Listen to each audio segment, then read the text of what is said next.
Vâng ạ. Như thế thì cô dâu chương trình là muốn hơn lắm chú rể rồi, chương trình cười chết rồi.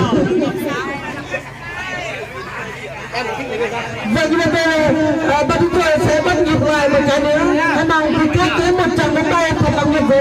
Nhưng mà thì bọn tôi hãy phê thật 123 nhá. Bây giờ cô dâu chú rể nha. Vẫn bảo đúng bắt chú rể nhá. Vâng rồi, cô dâu bảo rồi hát to lắm rồi, hôm nay luôn bằng thật luôn. Và bên đây 1, 2, 3. Hôn đi. Không thể ngại đâu nhá. Nếu thì bắt nhịp một lần nữa nhá. Lần thứ hai nhá. Cô dâu nếu mà chú rể cao lên thì cô dâu hãy ngửa đầu lên cao.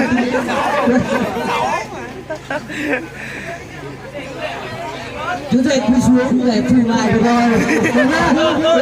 Bắt nhịp lần hai nhá. 1, 2, 3.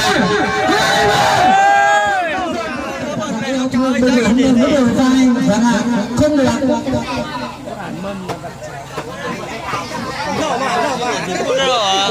Không phải đâu các bạn. Và tôi xin mời không phải ngày đó. Bây giờ là chú rể của em và cô dâu ạ. Và của cô dâu được vào vai của chú rể ạ. Hai tay ạ. Vâng ạ.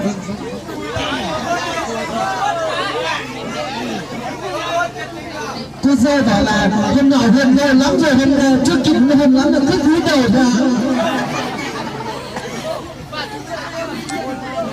Và như vậy xin phép bắt nhịp chắc chắn là có đi có lại nhỉ, 2 người hơn này. Vâng, như vậy bắt chúng ta các bạn trong một tay ạ. Vâng, bắt nhịp tay nhá. Từ 1, 2, 3 nhá.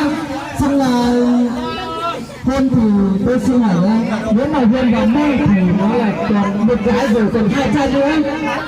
Nếu mà hôn vào má của dê thì nó còn 3 gái nữa. Vâng. Mà chú rể có đấu trai với gái nào thì tấm em mình như thế nào?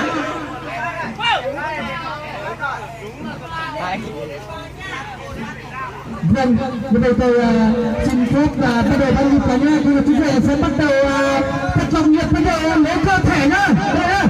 1, 2, 3. Vâng, rất cảm ơn. Anh cái gì nữa đâu.